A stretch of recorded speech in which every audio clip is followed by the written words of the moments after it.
このまま何事もないといいんだけど。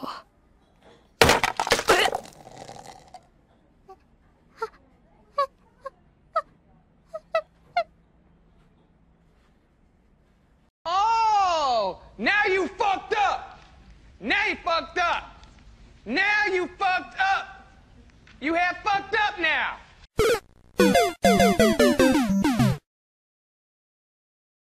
Normally, when looking at an anime to review for staring at, I try and wait until it's completed, but for gamers, I'm gonna make an exception.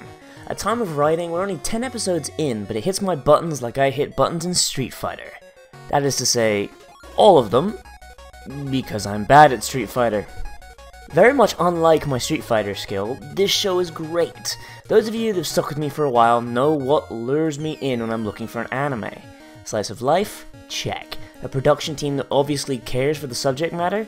Check. A well-defined character arcs and personalities? Check. A nice selection of best grills? Check. Gamers follows a group of 5 high schoolers, 2 men and 3 girls, all of whom fall into an archetype commonly associated with the gaming community.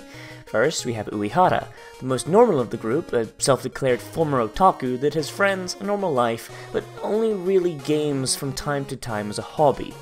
Tendo, the hyper-competitive female gamer who is never really recognized for her skills as a gamer, as mostly just seen as the popular girl at high school. Aguri, the gamer girl. She absolutely has no idea about games, and even says herself that she doesn't even hold much love for games, and is really only there because Uehara likes games. And then finally we have Amano and Chiaki. These two practically share an archetype. The archetype that strikes me in the chest because of how deep it cuts. They're the gamers that get in far too deep and forget to come up for air, and tend to be the most oblivious to social situations going on right in front of them. Can you tell they're my favorites? Oh boy. When this was pitched to me by Gabe in the Discord, he said that this was a romance anime, though I'd more likely say it's a everyone thinks everyone is fucking someone else in the cast anime, as there is so much awkward fumbling between our completely socially inept cast that it just comes across as adorable. Aguri loves Uehara, who becomes a mentor figure to Amano and Chiaki, which Aguri misinterprets as him cheating on her with Chiaki, so she starts hanging out with Amano, which Tendo misunderstands as them dating, while Chiaki also loves Uehara, but starts to develop feelings for Amano, and it's an endless rabbit hole. A freaky love pentagon. Watching through the series, I've not yet hit that dreaded moment of just talk. Not because the problem can't be solved by talking to each other, but because the show addresses why they can't just talk it out. Amano has the social sense of a robot. Everything he knows about love is through dating sims. Uehara, as mentioned before, is a recovering otaku, so he's trying to stay as detached as he can while still enjoying the fireworks. Chiaki is so conflicted on the whole matter that she doesn't even have any idea what to say, as well as being just about as socially oblivious as Amano is. Aguri is, well, kind of an idiot. Every time she tries to fix things, someone says something that just flies completely over her head and she interprets it in the worst possible way. And Tendo is honestly oblivious to the drama, as most of it centers around the other 4. She's probably the only one that really would try to talk it out, so the misunderstanding seems to almost purposely pass her by, and she really only ever sees the end results.